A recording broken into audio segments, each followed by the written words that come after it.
दोस्तों अगर आप भी एमएसटी सीईटी 2026 देने वाले हैं तो आपको ऐसे टाइप के सवाल जरूर से करने चाहिए। सवाल है सेकंड चैप्टर मैट्रिसेस में से, बोल रहा है for an invertible matrix if A into adjoint of A is equal to 20 0 0 20 this is nothing but what A into adjoint of A, then determinant of A आपको निकालना है। मतलब आपको A into adjoint of A दिया हुआ है और आपको सीधा पूछा है कि डिटर्मिनेंट ऑफ ए की वैल्यू कितनी है। ऐसे कंडीशन में अगर कोई बोलेगा कि हम इसको ए इंटू एडजॉइंट ऑफ ए, तो इसको इक्वेट करेंगे, फिर हम ए निकालेंगे, फिर हम एडजॉइंट ऑफ ए निकालेंगे, फिर हम उससे ए का डिटर्मिनेंट निकालेंगे।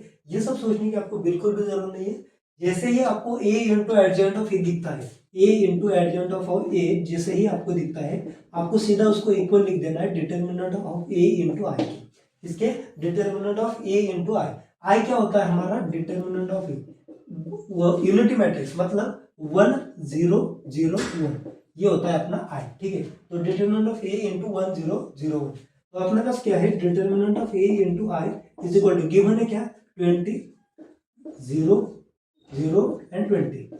अगर आप गौर से देखिए यहाँ पे, अगर मैं इसमें से सीधा सीधा 20 बाहर निकाल लूं, मतलब मैट्रिसेस का एक रूल होता है कि मैं अगर कोई भी स्केलर, कोई भी कांस्टेंट अगर मल्टीप्लाई कर दूं अंदर, तो वो सारे एलिमेंट्स में इवनली डिस्ट्रीब्यूट हो जाएगा। मतलब अगर मैं 20 का अंदर मल्टीप्लाई करूं तो वो हर एक एलिमेंट के साथ मल्टीप्लीकेशन में आ जाएगा। तो देखिए 20 अगर मैं बाहर निकालता हूं तो मुझे हर एक एलिमेंट को 20 से डिवाइड करना पड़ेगा। तो 20 डिवाइडेड बाई 21, 0 बाई 20 0 ही होगा, 0 बाई 20 0 ही होगा और 20 बाई 20 1 होगा।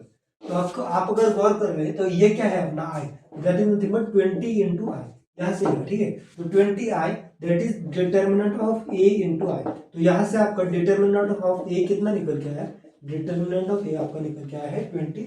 आपका डी ऑप्शन आपका करेक्ट है। ठीक है, इसीलिए सिर्फ ये फॉर्मूला, तो ऐसे कुछ फॉर्मूला होते हैं जो आपको कोई भी कितना भी बड़ा सवाल हो 1 मिनट के अंदर आपका सवाल हो सकता है। ऐसे ही फॉर्मूले और आपको जानने हैं तो चैनल को फॉलो कीजिए। तब तक के लिए ओके बाय।